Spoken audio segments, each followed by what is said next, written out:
Breaking news, Kim at Paulo magsasama nga ba sa Cebu or sa Baguio? Funny, so excited. I'm overheated,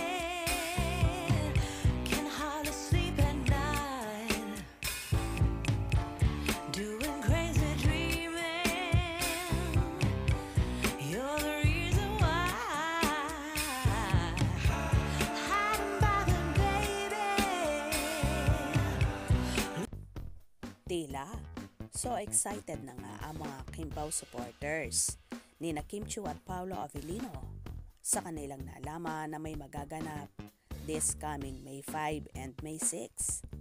Marami ang naghihinala na magkakasama ang napapabalitang magkasintahan sa Cebu. Mukhang magpapabebe time muna ang magjowa, kung saan pinagtalunan pa ng kanilang supporters kung saan nga ba ang destination ng Kim Pao. Sa Cebu daw ba, kung saan balak ipakilala ni Kimi si Paulo sa kanyang mga kamag-anak, or kung sa Baguio daw ba para naman ipakilala ni Paulo si Chinita Princess sa kanyang pamilya at mga kamag-anak. Tila lahat naman ay nag-aabang sa magaganap sa dalawa at so excited kung talaga bang aamin na ang Chiu Pao sa publiko sa kanilang tunay na estado ng relasyon. Makikita naman nakakaiba na talaga ang galawan ng Kim Pao kung saan malimit nang namamataan na magkasama ang dalawa. Si Paulo palaging hatid sundo si Kimi at kahit nga sa asap natin to kanina ay nandon si Paulo na tila binabakura ng todo ang dalaga. Takot nga ba ang aktor na masulot or maagawan pa ng iba kay Chinita Princess? Well, narito ang ibang hanash na mga kafanihan sa naturang magaganap ngayong Mayo.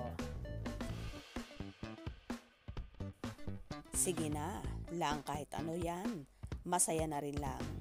Support na lang para mahaba pa ang kanilang pagsasamahan.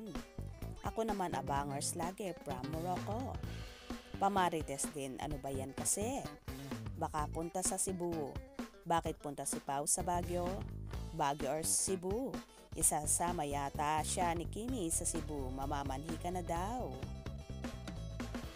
Grabe, masaya. At nalaman ko pa lang kung anong ganap. Kinikilig na ako. God bless the both of you. Hashtag Kim Pao. Mag-ingat kayo please. Antay lang po ako ng updates. Ha ha ha ha. Alam na this, dinala ni Pao si Kim sa Baguio. Ay, true po ba? Showtime ayuda. May plano din si Kimi na dalhin si Pao sa Cebu sa birthday nito sa May 13. Pinaka-gift daw ni Kim kay Pao. Wow! Abang-abang tayo sa mas lalong tumitindi at umiinit na mga chika sa Chiu Pao na in demand at mainit na mainit ngayon sa mga mata ng mosang at mga marites sa paligid. Kayo ba? Excited na rin sa mga magaganap pa sa Kim Pao? Umaasa ba kayo na sa simbahan na rin mauuwi ang pagmamahala ng Chiu Pao na marami ang nang-iintriga? Kaya naman tumutok at wag na wag pahuhuli sa mga maiinit na kaganapan. Anong inyong magiging reaction sa video nito? Comment below.